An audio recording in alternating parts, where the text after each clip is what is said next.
I just want to take a minute and share something that's really incredible to me because I am sitting here on Friday night working on personal and professional development, trying to learn how to be a better leader and a better teammate, right? Not leading from in front, but leading from beside, and maybe even from behind. And I realized that I'm really kind of blown away because I went to school to be a teacher. And I was a teacher in a traditional classroom, public education for 5 years. And of course, we were encouraged to do professional development. And in fact, in order to keep your teaching license, you have to do a certain number of credits of professional development. But those are things that you have to pay extra money for. And you have to get a substitute teacher, right, to take days off work. And so you have to make lesson plans and often deal with those lesson plans not actually being followed through. And so now your students are behind with the curriculum. And you've got to figure out how to get yourself there.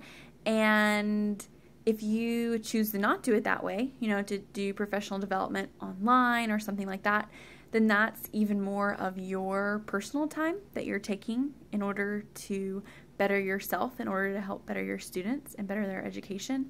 And teachers already give so much of their time. You literally sign a contract saying that you're going to work more than the 40 hours a week that you're getting paid for.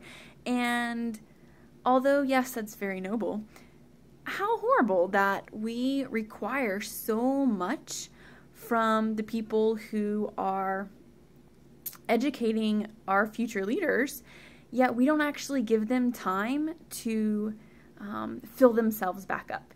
If you continually give and give and give and give, then you have nothing left.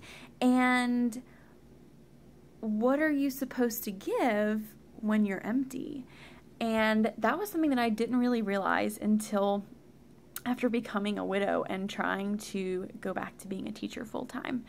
I would go to work and I would work all day long and I would help students before school and after school, and I would do lunch duty or spend my lunchtime making copies or planning, because heaven knows you're always behind, and English teachers are certainly burdened with all the essays and, let me read this book before I teach this book, which means I'm going to read this book twice while also trying to read another book in preparation for the next unit. And it's just a lot. And I'm not trying to complain about that because that was my chosen profession.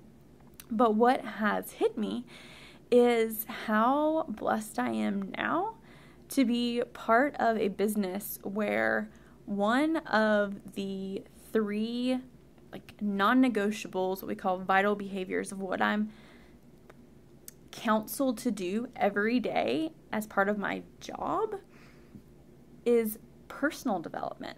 Not even the professional part. That is important, right? I'm constantly doing training and trying to learn more to help further myself and further my knowledge in order to give back to my clients and my challengers and my team. But part of what I'm encouraged to do every day is take time for me, to learn for me, to focus in an area that's helping build me so that I can fill myself up so I have more to give back to others. If we're not happy with ourselves, if we aren't learning and growing, if we aren't broadening our horizons, then what are we going to give back to others? So I feel like this is a model that needs to be across the board in all jobs, because who wants employees working for them who are miserable? Do you think those employees are going to do a good job when they come to work and they feel unappreciated and undervalued and they feel empty? What do they have to give back? How are they going to uplift and encourage and support others? They can't. And so I'm just blown away by this opportunity that I have, and I really encourage everyone to try to find the opportunity to grow yourself and to fill yourself up. Because then you can give back to your family, you can give back to your friends, you can give back in your job. And hopefully you can or have found a career that allows you to do that, that allows you to focus on yourself and build yourself up. But if not, try to find those moments to do that for you, because that's how we keep the circle of life going. That's how we contribute to society and to humanity. So just my little whatever Friday night tip, I don't know. It's what hit me, and so I wanted to share. So fill yourself up, so then there is plenty to give back to others if that's what you're choosing to do.